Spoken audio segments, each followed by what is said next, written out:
I wanted to take a minute today at the beginning of the podcast and say thank you to our sponsor, Huber Engineered Woods. Huber has actually been a sponsor of the podcast since 2020 when we decided to start this little endeavor. Without our sponsors, this content is probably not something that happens. But I think the best part about having Huber as a partner on this is it's an incredibly authentic alignment. Peter, Steve, and I all use Huber Woods. I've been using Advantech Subfloor for coming on probably 21 years now. I've been using Zip System and Zip System with the insulation on the back, the Zip R, since 2013. It's a system that I believe in. That systems approach where things play well together. They have design parameters that allow you to use their system for what you're working on. It works. Their tech support's there. Their knowledge is there. I've never had an issue with their product, and it's a great thing that they've decided to sponsor the podcast. So thank you, Huber Engineered Woods. Welcome to the Unbuilt It podcast. I'm your host. Wait, it is disrespectful. That's why I do it. You go. Wow. You just interrupted you. Welcome to the Unbuilt It podcast. This is Pete Yost with a huge smile because I've had to do this intro twice because I got interrupted within the first 5 seconds by my co-host, Jake Bruton, and Steve sided with me on this one, Steve Basic. Howdy. It was disrespectful. I agree. Yeah, well, I think by now, if you've listened before, you do disrespectful, understand that immature, childish. There's many names. I'm always the victim here. At least I feel like the victim. But today's topic, you're the oldest, I'll give you that, is the pre-construction process. And Jake asked me to host this because I actually have no idea what that means exactly. I mean, I have a sense of this is the process that takes place before you build. Okay? This is the guy that does design spec reviews during the pre-construction process with people. But he has no idea what happens before we build a building. It's pretty interesting. Pop-Pop's lost. Yeah. Dementia. Wandering. Dementia. So setting in. It doesn't help if you're constantly. What? Did you just say something? Well, we're going to start off each podcast where you do the word recognition and I have to repeat it in order. And that way I can prove that I'm, passing the mentally acute status. And with that, wait, I had a client in the last 5 years start to get dementia, but he knew that he was getting dementia. And one day I went by the house and so you just told him, let me start writing the checks. No, one day he said, Jake, I just wanted to let you know that I'm getting dementia so that if I repeat myself or if I say things that don't make any sense, it's because of that. And I said, Doc, does that mean that you've had dementia for a few years? And he giggled. And then he said, I wanted to let you know that I'm getting dementia. And I looked at him and he goes, like he had set up the fact that he was going to make a joke about it. And I was like, I walked right into it. Like that was the best way that he could have handled it because he knew that I was going to pick at him about it too. And it was like, I'm glad that we have this friendship, even though you're just a client, I'm just your contractor. And you do know the line between forgetfulness and dementia is that forgetfulness is when you are trying to do something like using a screwdriver and you can't find the screwdriver. Dementia is when you locate the screwdriver and you have no idea what it does. And that's pretty much the process. Or why you went to get it. Or why you went to get it. Yeah. Well, I've done that in the last 3 weeks. And Jim, let me just remind our viewers or listeners. I have this picture of Peter standing in like the airport bathroom going, what am I doing in here? Now you made me forget what I was talking about. Pre-construction? We are all temporarily fully functional. Yeah. Just remember that. Ooh. And with that, we're going to talk about the pre-construction process. Which in detail. Which for the first 20 years of my career didn't involve me. The pre-construction side of things really just was, here's the set of plans. Will you price this so that we can get started or not get started with you? Which I think there are plenty of builders, even in my market, who build perfectly fine, perfectly nice houses, that's still exactly the way that it works. And I now, having not done it that way for a number of years, can't imagine existing in that world where you just get handed a set of plans and go, tell me what this costs. And you have to. Is part of this that a lot of builders love to build, and why focus so much time on the pre-construction process? Because what we like to do is build stuff. It is that. I also think that on the flip side of that, there are plenty of architects and architecture firms that don't want the builder having any input whatsoever in that process. They think, oh, well, the builder's going to stand here and go, well, what if we put an arch here and that sort of thing. And they're very quickly, if the relationship is not respectful, people can start stepping on toes very quickly. And that's a real challenge. Am I correct in that? Yeah, my problem is actually like the opposite of that. Like I involve the builder, but then they don't want to get involved. So first of all, to answer your question, I find a lot of builders, like, I won't say afraid, because I don't think afraid is the right term. They don't want to talk to clients about those things before construction, like budget. It's like I've had builders, we sit at the table and they kind of like skirt around it. It's like, just tell them what the damn house is going to cost. Mm-hmm. Like it doesn't change, because the minute we walk out that door and we get in the truck and drive away, I get a 30-minute rant from the builder. Man, that's going to be at least $800,000. Yeah, that's going to be at least $800,000. I want to put this fireplace in. I'm like, where the hell was that conversation 30 minutes ago when we're sitting at the table? That's why you're there, right? I had this one project with a builder, really good friend of mine, came to every design meeting, like probably 12 of them. And then, like, he's like, okay, we'll start putting the final budget together. Put the final budget together, and I don't know. We were probably looking at like $500,000, and he was at $725,000. Oh, thank you. And we were at like $725,000, and I'm like, how the hell did we get there? Like, you were at every design meeting. You knew the budget was like $500K. Well, they added this, they added that, they added. What the hell do you think the involvement was? Why you were there for 12 meetings? So when they say, can we do a masonry fireplace?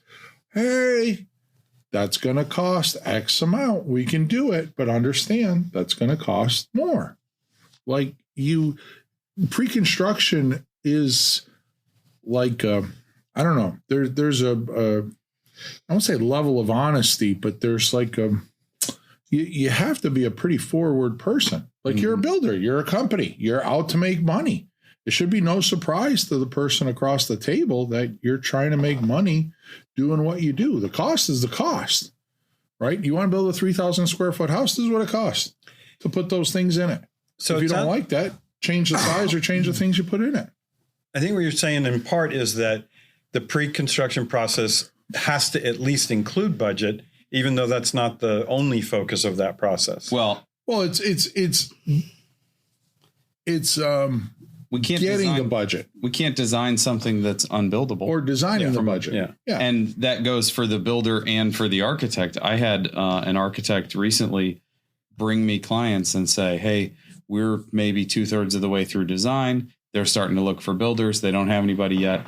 We recommended you. We want you to talk to them. And I said, that's great.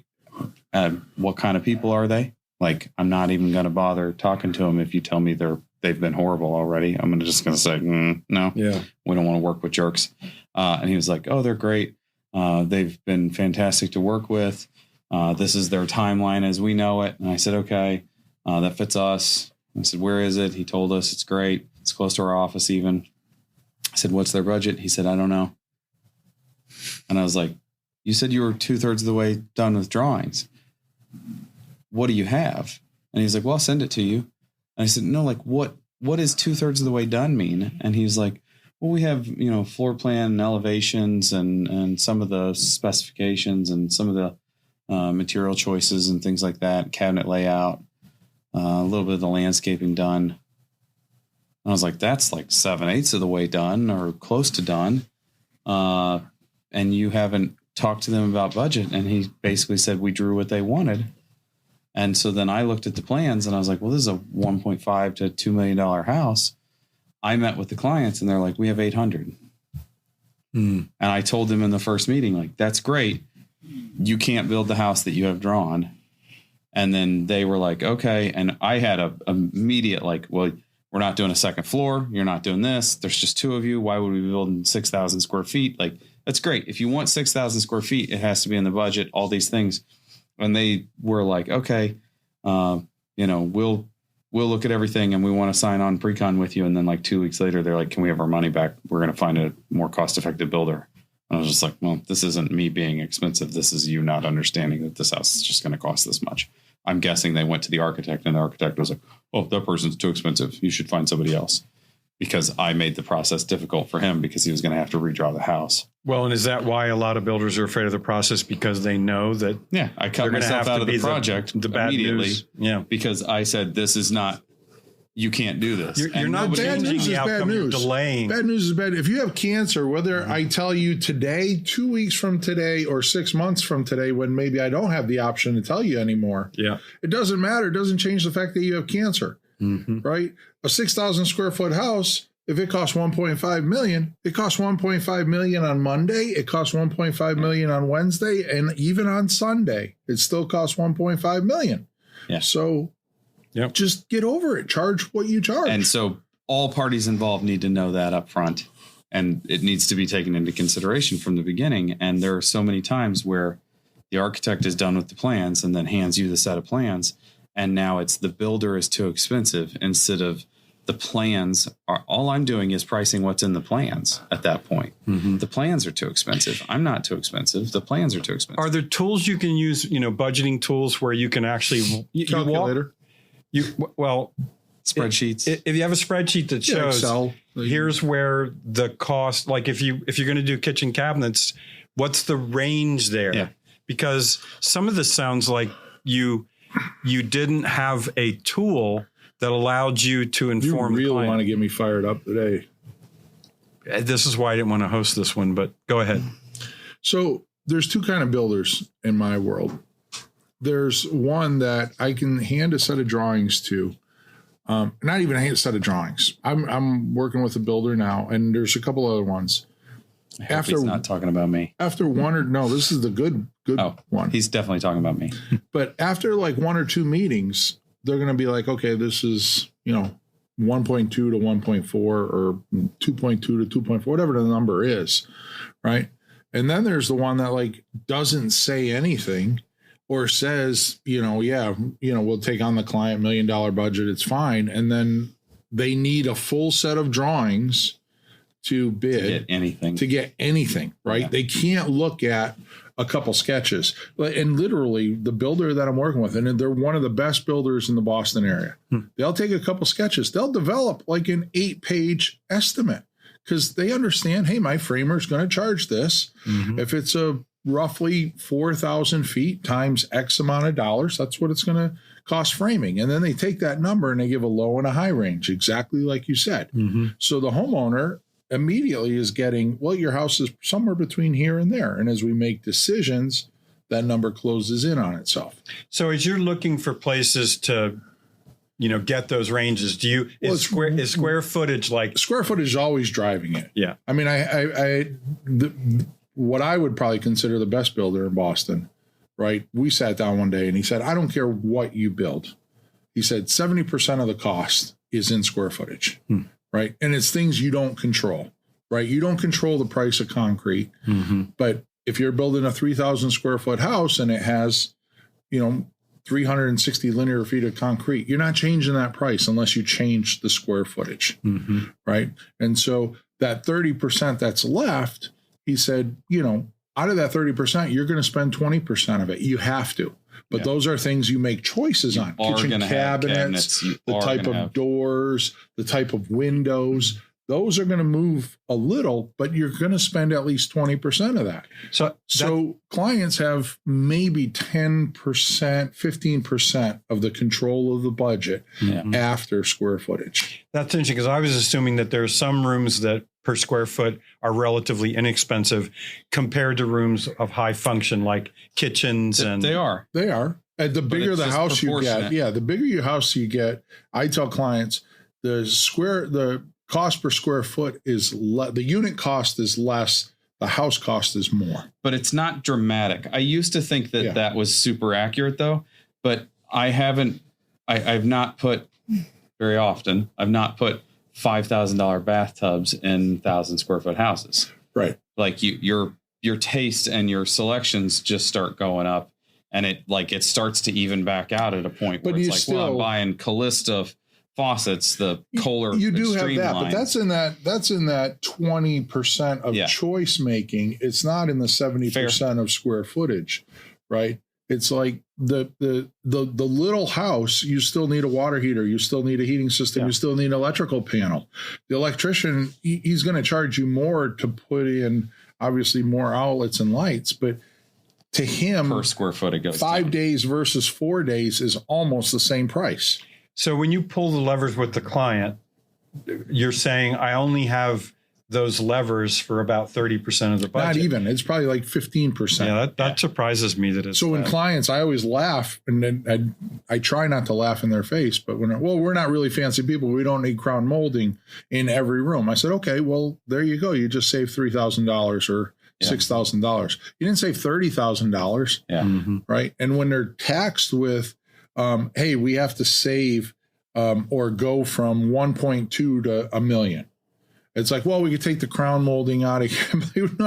No, we're not taking crown molding out. We're lopping off the third bay of the garage. Mm-hmm. We're lopping off the screened-in porch. Yeah. The second living room upstairs, we're getting rid of that and adding the bedroom and moving that off of that section of the house and moving it over. That's how you lose $200,000, and not by getting rid of crown molding. And now it seems to me that what I see in this process is tons of revisions you're going to have to do. So you have a vested interest in making sure that probably half our projects right now are being redrawn. Mm-hmm. And I tell clients all the time, well, let's just see where the number falls. I'm like, I can tell you where the number is going to fall. You're not going to like it. Yeah. You're not going to like it. Mm-hmm. And then it's like when you have what they don't understand, or what people, non-architect people don't understand. If we're designing the project and I have 2 floor plans and I say, we probably don't have money for that screen and porch, and let's lop it off or do whatever and change the square footage of the house a little.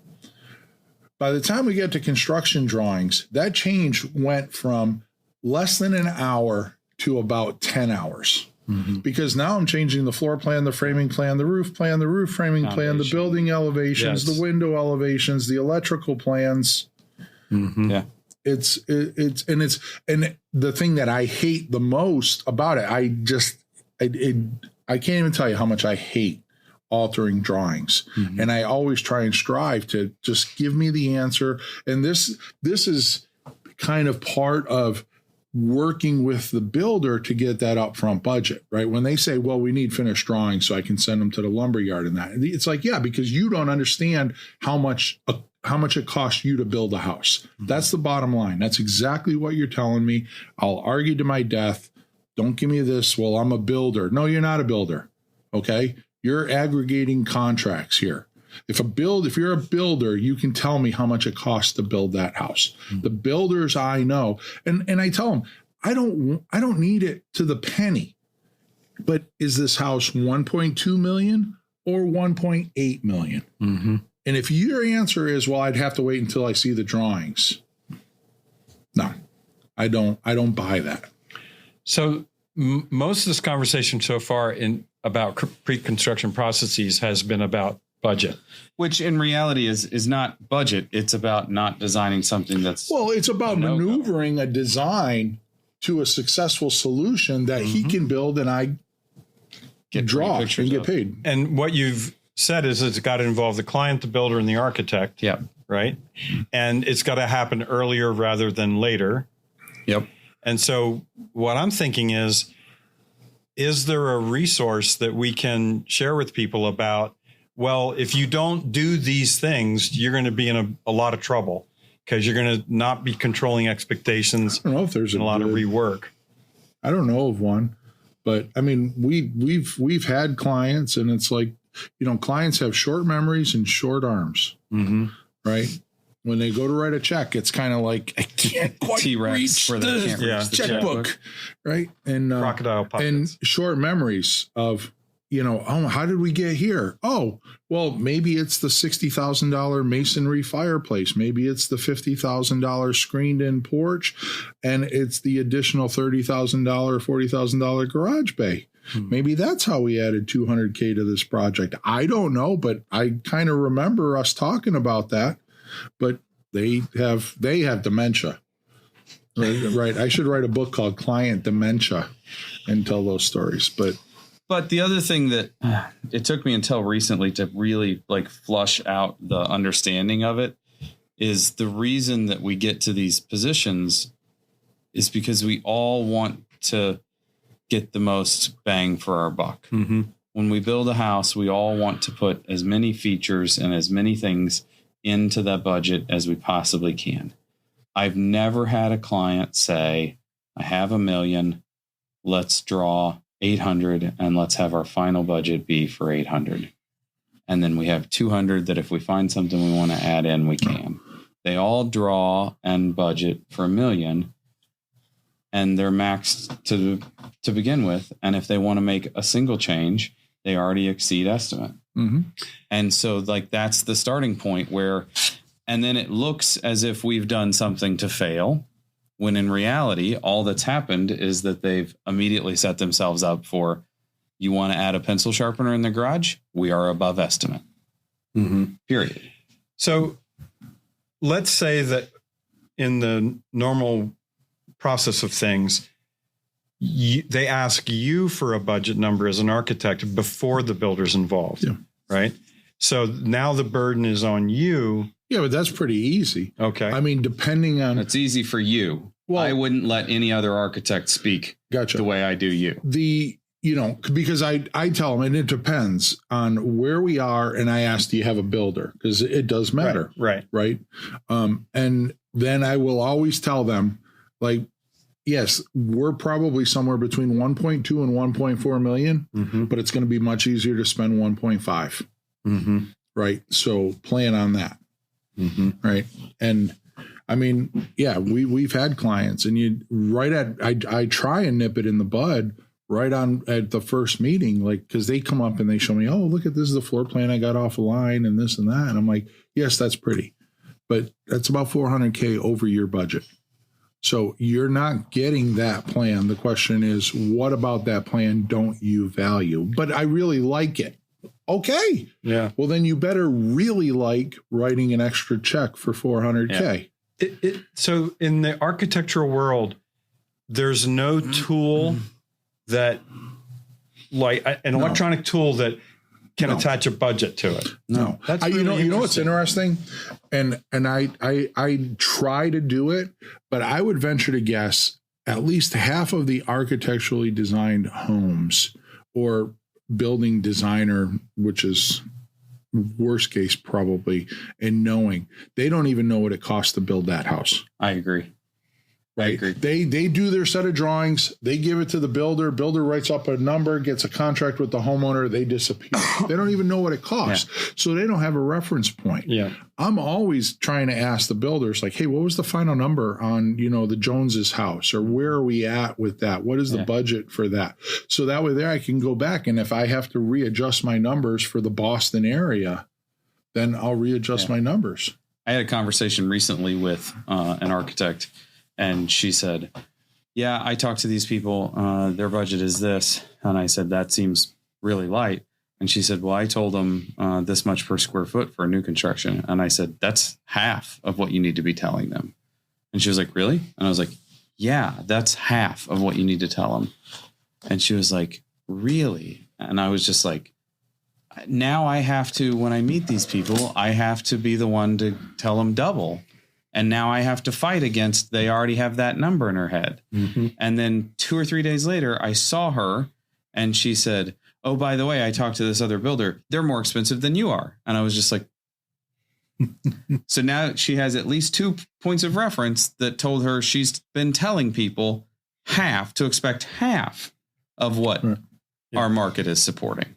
So to be interesting. Requiring, not supporting, requiring. Like I'm not getting rich off of our clients. It'd be interesting in future clients if she references your number and the other builder, or if she's still trying to use that number. Yeah. Well, and part of what I was thinking as you two are going back and forth is how often can you use prior clients to say, hey, look, if you want to understand and have a reference point, let's take an example. Yeah. So is it beneficial to Oh, I tell people, like, they're like, oh, I really like that house you did over on John Street. Yeah. And I'm like, yeah, well, John Street, here's an example. It's 3,000 square foot house. So it was 925. Yeah. Yep. Right. We're just under $1 million. Yeah. And they're like, oh my God, it cost that much. Yeah, it did. It cost that much. Yeah. And I put together last year at the advice of another builder, I have a 2-page thing that's like, here's a paragraph about this house and here's a picture of the house. Here's what the budget was for that house. Here's a paragraph of another one. Here's what the budget was for that house. And it's like, here's 3 of our more recent homes. And you can go, well, shoot, that shows that it's between this per square foot and this per square foot. And that house sounds close to what we're talking about. And that house was 1.5. It would that would also be helpful, I think, if that range you give, like once we start picking kitchen cabinets and things like that, if the example that they saw was the range of this could have been affected by your final finish decisions, only about 10 or 15%, to set the expectation like, oh, okay, it's mainly about the total square footage and how many spaces I've added to that project. Well, you know what I find really interesting? 2 points. One, a lot of builders strive like, oh, I want to get better clients, get better clients, get better clients. Better clients means potentially just more financially savvy, maybe, right? So these clients or these builders are working for, say, a CEO of a company. It's like the guy's gotten bad financial news in his history somewhere, right? You don't get to that. But what he wants is sound financial numbers. If you sit across the table and you seem wishy-washy, he's sitting there going, what the hell? Is it this or that? And it's like, just tell him. And the second point is, if I pointed out who I thought were the most successful builders I know, and that I would think every builder would want to be like them, they sit at the table and just tell you, this is what it is. If you don't like that number, we can change it, but you have to change it. I'm not changing it. That's what it costs to build that house. Yeah. So, I'm not the one that made it cost that. Yeah.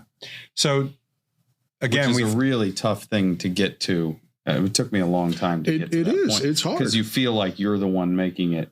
Yeah. I mean, well, they're sitting there saying, oh, well, this is my dream house. But it's okay. Change your dream. Yeah. Either it's in the budget or it's not in the budget. I love dream wrecking. Dream wrecking. There's the title of Steve's first album. Dream wrecker. Again, we are talking almost exclusively about budget as a pre-construction. No, but we're process. not, though. We're talking about design. How everything converges to make for a successful project. Now, budget is at the top of that list. Because it's the number one killer. But you gave me a hard time about, I'm doing construction design spec review, and I don't understand the pre-construction process. I am not involved in budgeting at all. Well, of course you are.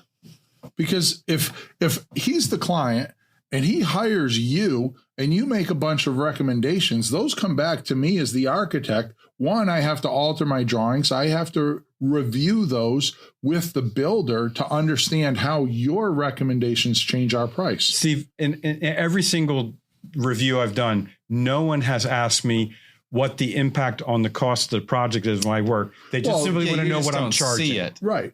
Yeah, you just don't see it. It still happens on my end as the builder. Okay, so if that's the case, then it should be that as part of the pre-construction process, we're talking about how much it costs to get the 4 control layers continuous for this project, right? Yeah. And I've never had anybody. No. But I know. But the builder is definitely going to have that conversation of, yes, I agree with Peter. That is how we should do it. We should put a entangled mesh under the metal roof. But that entangled mesh is going to cost an additional $5,600. All right. So we don't have to do it by code. We can put the metal roof right down against the deck. Is it as good? No, it isn't. But your recommendation drives the budget. I don't see, because I don't get any feedback on this, what the impact is of, tell me how much more it's going to cost to get, continuous water management on this building. I've never had anybody ask me that. I've never had anybody tell me that. So I just want to know, as part of the pre-construction process, it doesn't seem to me that if it's the square footage driving this, and it's the 15% of choices and finishes, I'm not involved in that at all. So I don't see where continuous control layer management is really driving that budget. Sure. That's because if you're doing it right to begin with, it's already included in that 70%. Yes, that's I guess what I'm pointing out. And from our perspective, when I talk about, because I talk about it a lot, we don't sell a good, better, best thing like that. That is just, it's included. Doing it the right way is included in the the 70%. Well, the client that asked for his pre-construction feedback and they're going to go search for another builder, all they're looking for is one that will take the risk of not putting a rain screen on the house. Yeah. Take the risk of not flashing the windows. That's all you're buying as a homeowner. You're buying someone else's willingness to take more risk. And it just dawned on me, one of the ways to sell this is that the impact of doing it right from a building science perspective is not going to drive cost. It's definitely going to drive value. That's something that the homeowners know nothing about. They have no clue as to whether a continuous water control layer is going to have an impact on the value of the building. Absolutely. It has a huge impact on the value of the building. It's just not it's not something that an appraiser is going to include. But if you educate, we do a good job of educating our clients through the pre-construction phase, which I also think is important. Think of the builder that takes the job that the homeowner walked away from him on. Right? What are they doing? They're making less money. They have an increased risk to build the same product. Yeah. That's like the dumbest business model there. Yeah. Let me potentially get sued on this project. I'm okay with that. And oh, by the way, I'll do it for cheaper. Yeah. I'll make more money and I'll make less money on it. Thanks. Our office manager said, our pre-con doesn't say anything about us needing to give back their deposit. Like contractually, we don't have to send them that money back. And I said, they're not our clients. Just send them the money back. Mm-hmm. She was like, what do you mean? And I was like, if they don't want to do things the right way or spend the money to do it the right way, I'm not arguing. You want to be these cut people free about whether or not I want their money. Send them their money back. And one of the builders, and we've had this discussion, but one of the builders I work with, he has a timed retainer return, if you will. So 6 months out, he'll give you the feedback. Because he can fill that slot. Right. 6 to 4 months or whatever, you get 75% of it back. 4 months, 50% back. 2 months, you don't get anything back. Yeah. He's too deep into the project, too much planning, and not enough time to fill that spot. Interesting. So, and his deposit's like 30% or something. It's big. It's decent amount. It's sizable. Yeah. So you have to, and I'll tell you this other story. We were in a project and we were having like the final meeting. We were about to start construction, and the builder looks at the homeowner and says, "Hey, I need that check to get started." And the homeowner went and got the checkbook, sits down and goes, "Okay, remind me, what was it for?" And he was like, "Oh, it's like $385, I think it was, and $385,000." And I walked out and I was like, I just got to ask you why. And because a lot of builders that I've worked with, they'll say, okay, we'll take 20 grand or something to get started. He goes, Steve, in the next week, we're going to cut down trees. We're going to excavate. I'm going to have the form guys there. We're going to pour that foundation in the next 4 weeks. I ain't got time to go back to the homeowner, getting another $80,000 check, another 60. Yeah, I got to order windows. Get the lumber package organized. And for a penny, he said that $385. If they're not prepared to build the house today, they're not prepared to build the house. Mm-hmm. I'm not going to play that game with them. Mm-hmm. I'm not building the house for them. He was like really adamant. He's like, we're using their money. I don't use any of my money to build this house. Mm-hmm. I don't put anything out there.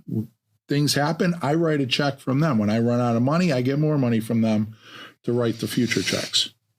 It sounds as though to me, since we don't have a resource and you guys don't know of one, there's a common sense for most of it. I mean, if you're a builder, do you want high risk or low risk?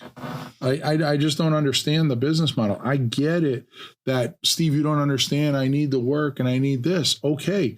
But do you need the work so bad that what if you get sued? Mm-hmm. Right? That's a lot worse than not getting that job. Yeah. Very interesting. I'm going to go looking for a resource, but I don't think I'm going to find it. All right. But it's very interesting, but it's not as interesting as the fact I just put up a high voltage electrical fence around my property. Why'd you do that? Well, the neighbor's dead against it.